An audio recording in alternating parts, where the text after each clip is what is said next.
In this chapter, we're turning our attention to photosynthesis, which is an extraordinarily relevant thing to talk about in our current day and age because it revolves around the conversation of climate change.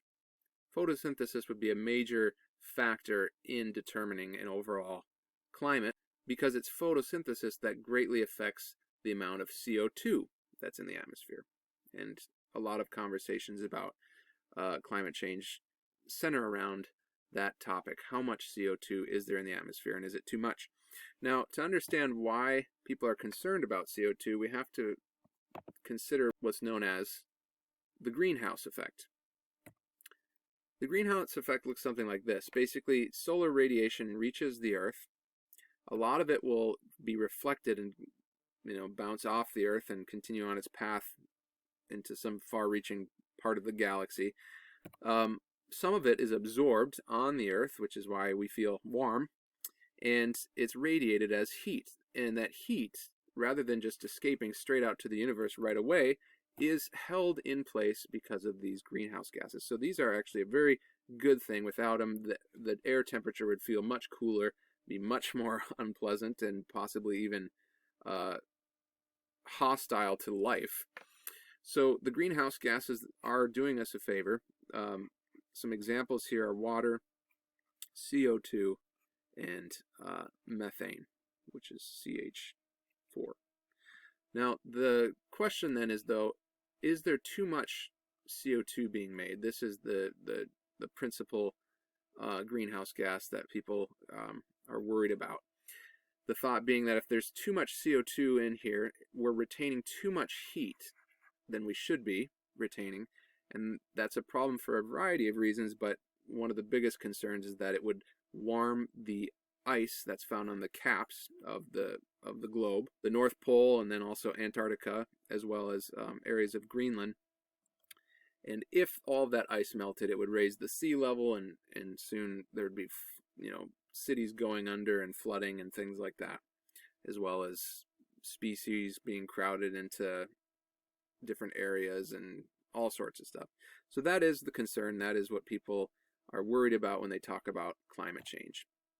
Now, because so much of the conversation revolves around this molecule, CO2, we have to know a little bit about where it comes from and how it gets there and what happens to it. This is known as the carbon cycle. It's driven principally by carbon dioxide. Carbon dioxide is naturally in the atmosphere. Terrestrial organisms like plants and grass and shrubs, trees, will take that carbon dioxide out of the atmosphere. This is through the process of photosynthesis, which is why photosynthesis is such a relevant process to talk about right now. Also, marine organisms. So this would be an example of a marine photosynthetic organism would be like a diatom you mentioned earlier.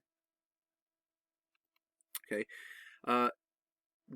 Terrestrial organisms and marine organisms will feed off of those organisms that have captured the CO2, and thereby ultimately taking the CO2 that they've captured and putting it into their bodies. Okay, so the CO2 that's brought into these organisms is stored as a sugar molecule, and then the terrestrial organisms and the marine organisms eat those sugar molecules, and then it's in their body. Okay, and in the process of eating that molecule or consuming those energy molecules, they release CO2 back out into the atmosphere. So there's this really great relationship where we've got photosynthetic organisms taking it out, and we have organisms then putting it back in. It just goes round and round and round and round. And in the process, some of these organisms, like the diatoms and terrestrial organisms, can also die and decompose and accumulate, and eventually through many years and lots of pressure, their organic material can be changed into oil, and then that oil is burnt, for lack of a better word, and that releases CO2 in the atmosphere. So the big question is, are we doing this to such an extent that it's causing an imbalance, that we're putting a load of CO2 into the atmosphere that far exceeds that which organisms can take it out. And is the amount of CO2 accumulating in the atmosphere going to be catastrophic? Is it going to be severely detrimental to the point that we all really need to be concerned about it? Okay. All right. So what's the evidence here that this is happening? Why are scientists worried about it? When we talk about the evidence here for climate change, you'll see something like this. This is a figure from a textbook that shows the amount of CO2 that has been measured ever since the 50s in a lab in Hawaii, and it's going from 350 parts per million all the way up to 415 parts per million. So there's an increase there. I mean, it's unequivocal evidence that CO2 is going up. But a couple of caveats here. One is, does this just naturally occur otherwise, right? And can we really trust that data from only the span of 60 years is sufficient to make some bold claims about what's happening to our climate? Climate's changing is something that happens over the scale of hundreds to thousands of years. So how can we, from the data of just 60 years, make such a bold claim about where the trajectory is headed for our current climate? So that's a couple of caveats to this type of data. Now there's other types of data though. This is gathered from actually studying ice. So what they do is they drill a big long core of ice they take a big core of ice out of Antarctica, and then they measure some molecules in there to give us an idea of the concentration of CO2 and also the temperature at that time.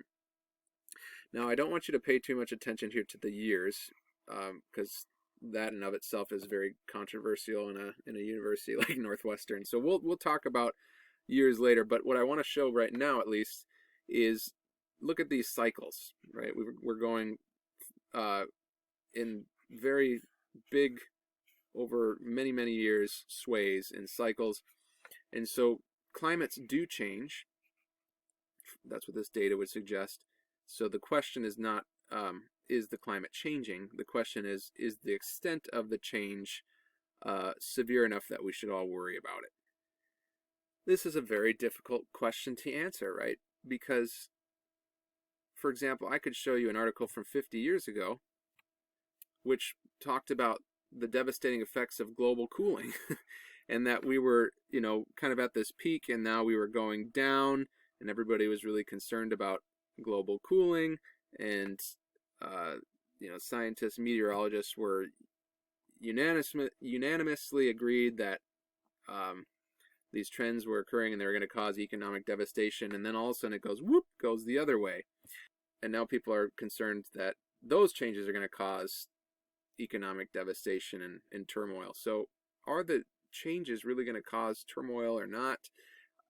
It's a very difficult question to answer. But I think it's important for all of us as citizens in this world to think critically about these ideas and to not lend our criticism or lend our conclusion before we've at least attempted to really understand what the data is saying, how the data was collected, so on and so forth. So there's actually a really great video that shows how this type of data was collected. You might wonder, how do you figure out temperature and CO2 concentration from blocks of ice? Well, it's a pretty complex method. It's difficult to understand, but there's a great video out there that shows how it's done. There's really great animations to make it much more clear. And I think if we're to do our due diligence here as citizens in the world, we would be best to at least do what we can to understand what the science is saying. So without further ado, here I'll play this video, and I hope you enjoy it. You see the little tiny air bubbles in there? Those are what we study. Basically, this is a piece of ice about 20,000 years old from Antarctica, and the bubbles trap air from 20,000 years ago. So we can find out, what the air was like back then. We can figure out if carbon dioxide had gone up or down, and what we've learned from that is that carbon dioxide is higher now than it's been for at least the last million years, probably the last 20 million years, but that's less certain. So it's really quite a dramatic thing that we humans have done to the carbon dioxide. Hey smart people, Joe here. So Earth's atmosphere and climate have changed in a big way, and they're continuing to change. There is no doubt about that, and we've known about it for decades. But Earth's climate has always changed throughout its history, so how do we know that this time is different? But we know because at places like the Scripps Institution of Oceanography in Southern California, we have freezers full of ancient ice that let us look into the past thousands, even millions of years and measure exactly what Earth's atmosphere and its climate were like throughout deep history. I recently stopped by to visit Dr. Jeffrey Severinghaus, who studies ice cores. He's part of a team that's working to find the oldest ice on Earth. Because each of these little blocks of frozen water can tell us something about our planet's past, long before we existed, and where it's heading now that we do. And inside these tiny bubbles in this ice are old bubbles of air that existed on this planet as old as that ice is. That was the atmosphere from the planet trapped in those little bubbles. What happens in the polar regions is too cold to melt, and so when snow falls, it doesn't melt. It just piles up and piles up and piles up, and eventually turns into ice just from under its own weight. You think about what snow is like. You've got a snowflake, but you've got air in between the snowflakes, right? And so as that snow becomes more and more dense, it tends to squeeze out the air in between the snowflakes, but it turns out it doesn't squeeze out all the air. As more layers of snow fall and condense, those tiny voids are literally frozen in time, layer upon layer. And there are a lot of layers. Some ice cores have annual layers, just like trees do, and how you can count tree rings to figure out how old it is. So some graduate student sits there and counts 50,000 annual layers. Of course it has to be a graduate student that's doing What a that. lot of work. But to study ancient ice, first you have to find ancient ice. Where are you doing this research? Where are you collecting these ice cores? So this is from a place called Taylor Glacier in Antarctica. Taylor Glacier is a 54-kilometer stretch of ice and rock. People like Dr. Severinghaus can read it like a book, full of stories about our ancient climate. Taylor Glacier is a special place because it's one of the few spots on Earth where the ancient ice has risen to the surface. So you only have to drill down, maybe 5-10 meters to get the ice. Very much easier than drilling a deep ice core, which is 3,000 meters and costs $50 million. It's basically a cylinder that has tiny little teeth on the bottom. And when you rotate the barrel, it carves out the ice on the edges and leaves behind an ice core in the middle. Once the core is pulled up, it's packed up and sent off, carrying a slice of history inside of it. It's a slow process. It takes like a month for the ship to get here. Whether you're standing in the middle of the Amazon rainforest or at the North Pole, you're breathing roughly the same air. Our atmosphere is pretty much the same everywhere, which means that a tiny air bubble from that one spot is enough to paint a picture of what the entire planet's atmosphere looked like.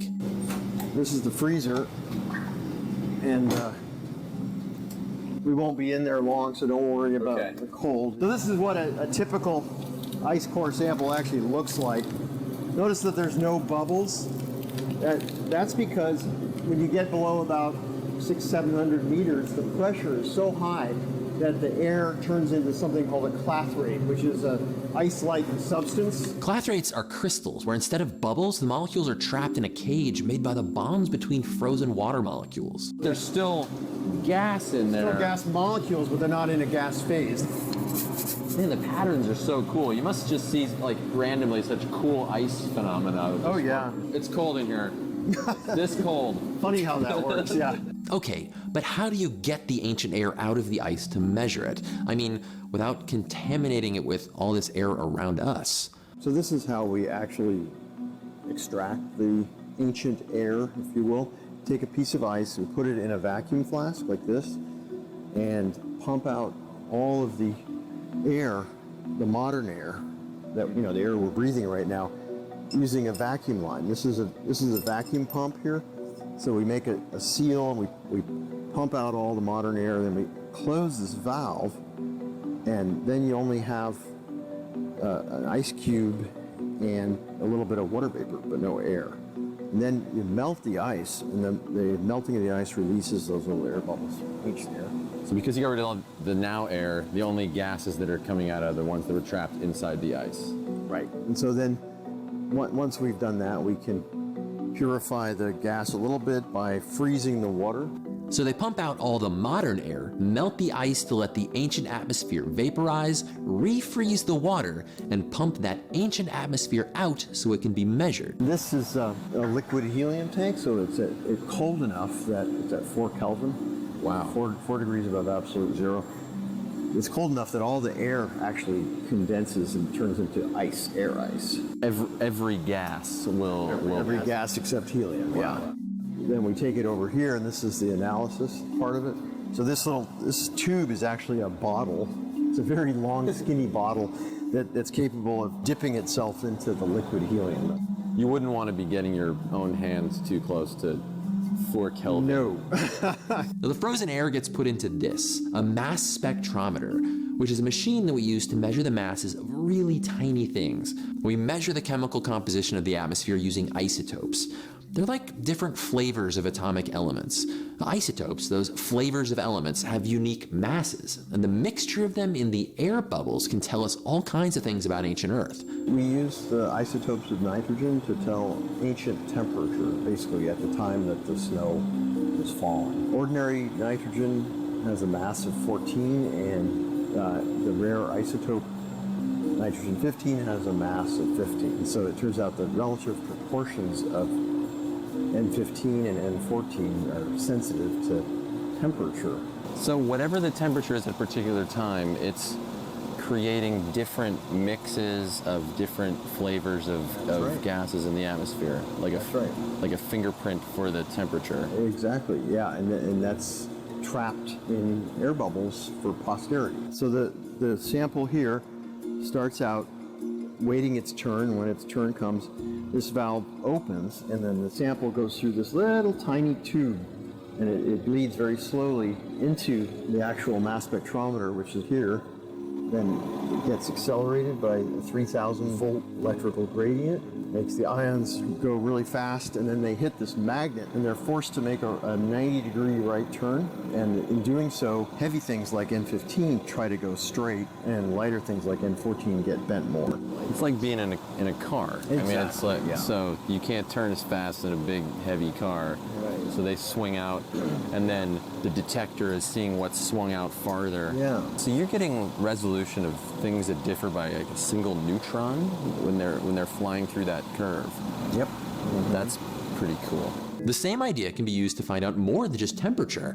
Labs all over the world use elements trapped in air, trapped in ice cores, to paint a map from our distant past to today. Oxygen isotopes can tell us how oceans changed. Mineral dust tells us about how the atmosphere moved around. There are chemical clues about early volcanoes, but maybe most importantly, we can trace changing levels of carbon dioxide. So the climate has changed before. How do we know that this time it's us? So the way we know is that, just like we talked about for nitrogen, it turns out that carbon in carbon dioxide also has two flavors. Carbon-12, which is ordinary carbon, and then a very rare form of carbon, carbon-13. That's how we know that it's human-caused. The atmosphere, as it goes up in concentration, CO2 concentration, the carbon-13 is taking a nosedive. And that's not what would happen if it was natural CO2, because fossil fuel CO2 is very depleted in carbon-13. This comes from the fact that plants prefer to eat CO2 made of carbon-12.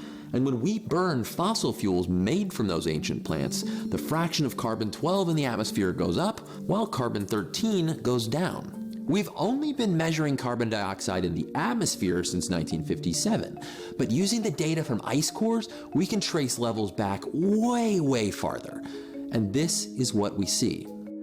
CO2 was pretty flat for most of the past 1,000 years, all around 280 parts per million. Now we're going to add in the carbon-13 abundance record. That's this gold line here. You can see that was also pretty constant for most of the last 1,000 years. But then around 1850, right when the carbon dioxide concentration started to rise, the carbon-13 abundance started taking a nosedive.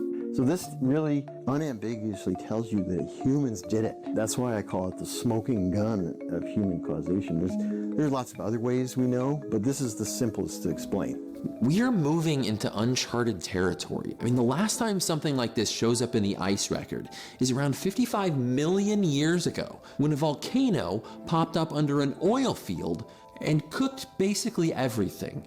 It sent all of the carbon dioxide into the atmosphere. So the carbon dioxide in the atmosphere shot up. We think it basically quadrupled. And the climate warmed by 6 degrees. Most important thing is just right away to solve this global warming problem. We don't have much time left.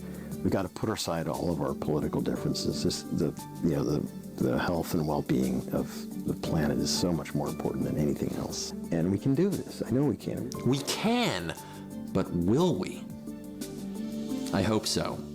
Stay curious.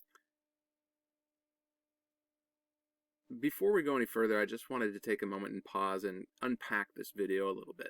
I think in this video, it really gets to the heart of some of the conflict between people in our country over some of these issues. So right off the bat, one of my biggest pet peeves. Here we go. We're in the intro of the video, and he poses the question, how do we know that the change that we're seeing today is different than the other times that it's changed in history? And there's this snarky little blurb here, trust me, it's different. This type of stuff just drives me nuts, because here we see that same idea. Don't think for yourself. Don't have any questions. If you're a smart person, you won't doubt it, you won't question it. Just trust me. That is so often a feeling that I have experienced, and so I know if I've experienced that other people will experience, and you'll probably experience it. And so I would just like to take a moment and encourage you that in the truest, purest heart of science, I think there is an ironclad skeptic. People that are true scientists are very skeptical. And as soon as you see this type of notion here where you just have to trust me, don't think for yourself, just trust me.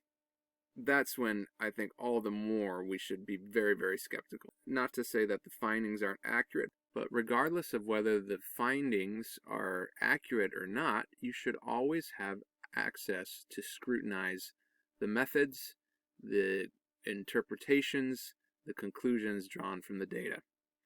So as soon as you start to feel like that's no longer something that you can access, I think there's been an error committed on behalf of the pursuit of science. Okay, so that's my pet peeve number one, snarky comments like this. Just trust me. Don't think for yourself. Okay, and then look at this. We've got this little blurb here where we've got Bob Ross trying to tell us about oxygen-18 and mineral dust and sulfates. And they make this little quote here, it's a happy little accident, as if to say that the cycles that we see in these various materials is somehow corroborates the notion that life is an accident. This is such profound philosophical overreach. There is absolutely nothing mutually exclusive about a belief in God and the way that these cycles occur. This is just, we don't need any of that in this particular issue. And so for me, I'll speak personally about how I feel when I hear those kind of biased claims. It makes me want to shut the video off, not give it any more attention, because now I know they're biased. And so what other kind of stuff are they sweeping under the rug? What are they trying to not tell me about because it would skew the data and interrupt their bias? That's the wariness that I feel when I start to see stuff like this. Okay, so being that I feel that way when I see these types of things, it makes me become very critical, makes me become very skeptical. I try and analyze everything and see if I can point any holes in it. And let me just give you an example of some of those, what I think are totally reasonable and valid questions that one might ask about some of the findings presented in this video. One of the big premises here about the validity of using ice to test for CO2 levels and such is that air of the current time is trapped in snowflakes and then over time compacted, and then it's more permanently trapped as in the form of ice. And so once the air gets in, the snow continues to come on top of it. It traps the air bubbles, it forms ice, and that ice never melts. That ice never releases the gas out into there, so it's like a nice time capsule of the climate conditions of that time. And then just moments later, they're talking about their site, which is on Antarctica, right next to where they're describing this process, and there's no snow here. So what on earth? What gives? Is there snow forever piling on top of the ice and staying there and trapping the air in, or can the snow just all of a sudden leave and blow away or be absent? And I'm sure there's a reason for this, but it would have been nice to have that explanation in there. So there's kind of red flag one for me, is we're talking about this property being a kind of a uniform, universal feature that we can rely on to tell us something unequivocally about the nature of the entire climate and its age, and then a moment later we have an area of Antarctica where this doesn't apparently apply because there is no snow here, and they're actually going in and measuring ice without any snow on top of it. That seems like a big conundrum to me. Okay, another conundrum is that they're talking about ice rings, and he says that some of them have these ice rings on it. He doesn't say all of them have these ice rings. Well, if the ice is truly capturing seasonal changes, like, tree rings would tell you about the growth seasons, how is it that some ice has them and some ice does not? It just seems like that would be a not a very trustworthy marker if in the same continent you can have this phenomenon occurring in some forms of ice but not in other forms. Like, what gives? Why would there be a difference there? And either the ice captures the climate rings or it doesn't. And if it's not uniform, it's not really a trustworthy marker. So, anybody that's going in there and counting rings to try and figure out how old something is, I would be wary and skeptical of that data. Okay, this one is really quite interesting. I'd like to just take a moment here to explain this, because this is sort of the crux of the argument about how we know that the changes that we're seeing are human-driven. And basically, in case you didn't quite catch this, imagine this is an ice core, and there's this isotope C12, and then the isotope C13. Basically, they're saying if you were to look at the ratio of C12 to C13, both atoms of carbon just varying in the number of neutrons they have. Okay, so they're the same number of protons, which makes them both carbon, but different molecular masses, one being heavier. Let's say that there was like 4 atoms of carbon 12 to 2 atoms of carbon 13. This isn't an accurate ratio, but just for illustration's sake. That ratio is less at the top of the ice than it is at the bottom of the ice. So if you go way down to the bottom of the ice, it's more like 3 to 3 or something like that. Okay, so as we get further up to the ice, the proportion, even though there's, you can see there's 6 atoms and 6 atoms, the proportion of how much C13 to C12 there is going down. Here it's like 50%, here it's, 30%. And the reason they postulate is because of the fact that fossil fuels don't have C13. They're not as abundant in C13, so when you're adding extra CO2 to the atmosphere and a bulk of it is in favor of this isotope, then it's going to sway the ratio. There's going to be more of this relative to this. Okay, so that's the argument. Okay, another thing that they don't address in the video is this is all correlation data, right? And remember when we were talking earlier that just because 2 events or 2 variables are correlated, it doesn't mean that they're implying causation. So here we see that there's a correlation between CO2 concentration and temperature, but does that mean that CO2, the increase in CO2, is responsible for the increase in temperature, or is there some third variable there to which they're both related that causes some of these changes? I think there's actually a case that can be made for the latter there, because if you look at this, I mean, here's CO2, here's CO2, here's CO2 levels. Look at about the level it is. It's usually peaks out at about like 280 parts per million through all these cyclic changes. And then the temperature gets up to being, the ice core temperature gets up to being about 2 degrees Celsius. And then we have this peculiar looking thing. Temperature about the same as it's always been, yet the carbon dioxide is going through the roof. It's like, it's nearly doubled its maximum, yet the temperature is nearly the same. So this would suggest to me that CO2 is not the cause for temperature, because if that correlation was maintained, we would expect that the temperature would also be going above its peak. But it's not. It's staying about the same, whereas CO2 is now escaping. So there could be some other variable that drives temperature and happens to also drive CO2, and for whatever reason, perhaps our human influence, the relationship that CO2 shared with that other variable is now uncoupled, so it's causing it's going above and beyond its parameters, but that isn't affecting so much the temperature. Okay, that's a major thing that we didn't talk about here, is the implication of causation in correlation data. So because they're not telling us the whole story, I get skeptical, right? It's like, hey, what are you guys trying to pull here? What else are you not telling me? Are you not telling me that like one of your undergraduates, Jim, was in the lab on these days, and that's why all these spikes were happening, because he didn't know how to run the vacuum flask equipment? Like, it just makes me, as soon as I feel like stuff is being swept under the rug and there's not full transparency, I start to dig my heels in and become very skeptical. All right. And I think that's a sentiment that's shared by a lot of us, and that is part of the frustration and the divide and the tension that exists between people with different biases, right? It makes it difficult for us to get anywhere. All right, so a little summary of my critique. I think, again, getting at some of the heart of the frustration that occurs between groups of people and their different philosophical and political worldviews. All right, let's look at some other data here that's also interesting. This is a snapshot here of all of the bloom dates for cherry blossoms in a place in Japan.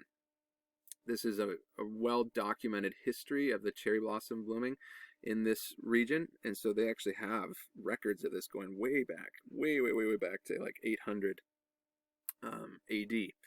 And if you look, you do start to see, yes, there is a trend coming down here as we, somewhere between 1800 and 2000. So we have, the invention of the internal combustion engine around the 1800s, and I mean, you could imagine there's a lot more CO2 being released because we're finally tapping into this resource oil, which we've never really used before. So it's going down. But then also keep in mind here that even these points are very similar to the outlier points going back more than 1,000 years ago. And so there might be a trend going down, but at the same time, we're not quite beyond, maybe there's like a limit here that we hit, and then it doesn't go any further. We're not very much further beyond what some of those other drastic limit points were 1,000 years ago. And the average bloom date here is like, let's say, April 10th, and then let's say the average bloom date here is like April 5th. How catastrophic is it that plants on average are blooming 5 days earlier?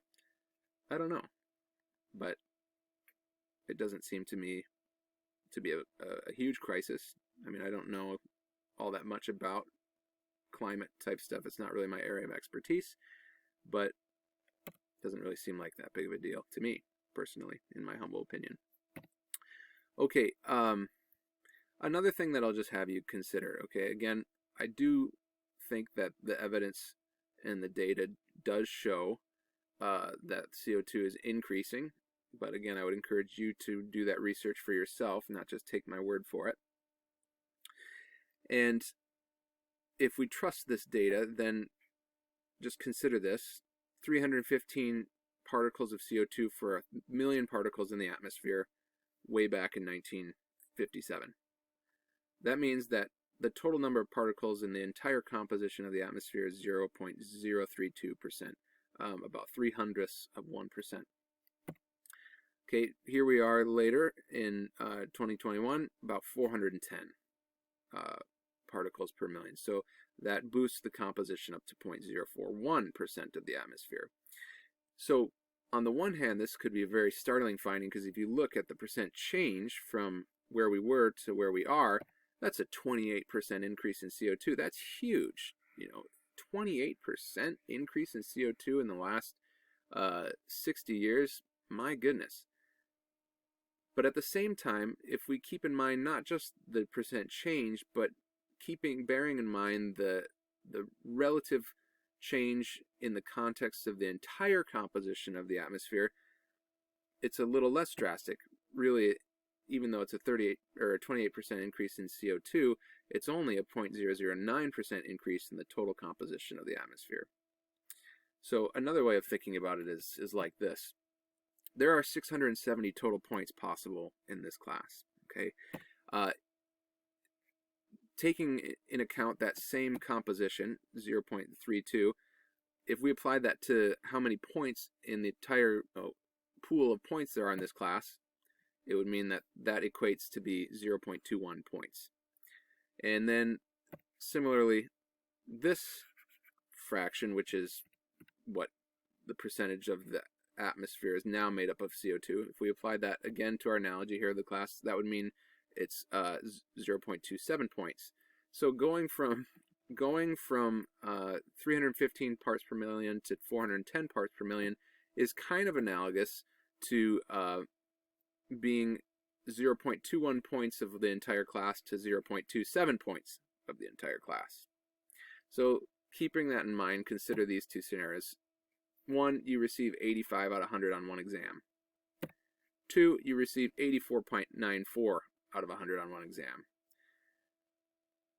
Would you be really all that concerned if on one exam, let's say you were a couple minutes late, so I docked you 6/100ths of 1 point on the exam?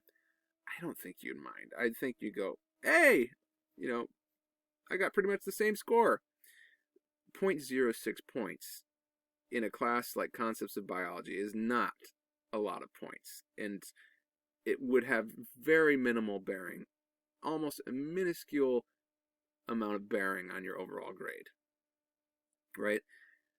So if this is kind of like the same with parts per million for CO2 in the atmosphere, this is a very, very, very small amount of the atmosphere, and it's increasing, but it's still a very, very, very small amount of the atmosphere. So this change in the grand scheme of everything is it really that catastrophic?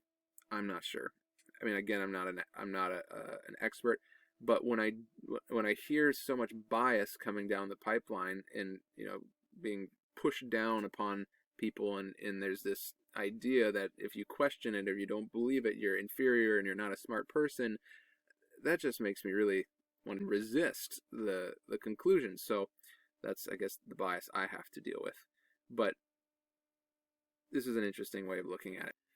Now, this isn't entirely a fair comparison because it doesn't really take into account the unique chemical properties of greenhouse gases. Greenhouse gases, though they make up a very small percentage of the atmosphere, they possess an additional potency, so to speak, because they readily absorb electromagnetic radiation above and beyond what molecules such as nitrogen or oxygen would absorb. And nitrogen and oxygen are the molecules that constitute a majority of the atmosphere. So it'd be more like, considering in this same analogy, it'd be like that these points have a greater weight to them. So even though they're a very small number of points, maybe they're like bonus points. Okay, they give you a little extra advantage than a normal point. So these chemical compositions are also a factor at play here in this issue. At the end of the day, CO2 might be rising. How catastrophic is it? I don't know. In a matter of weeks, will the polar ice caps be melting and filling the entire world with water, and then soon we're going to be living like barbarians on ships, selling our pots of dirt to survive and growing gills on the back of our ears so that we can survive in the water? I don't think so, okay? I think it's our call as believers to be good stewards of the earth, to be wise with the resources we've been given, but we should also not let ourselves be held captive by a spirit of fear. And so easily that is the spirit that drives the worry and the panic and all of the fear. And I think it's going to be okay, is what I'm trying to tell you. I believe we serve a mighty sovereign God who, in the blink of an eye, could extract all the CO2 from the universe that he wanted.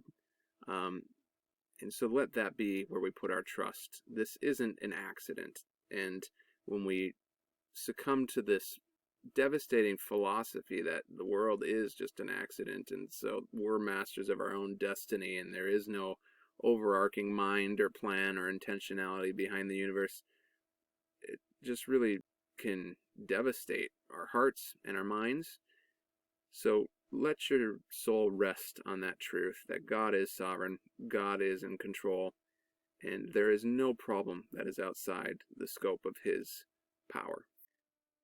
And I don't think in any time soon you're going to end up like Kevin Costner in the movie Waterworld.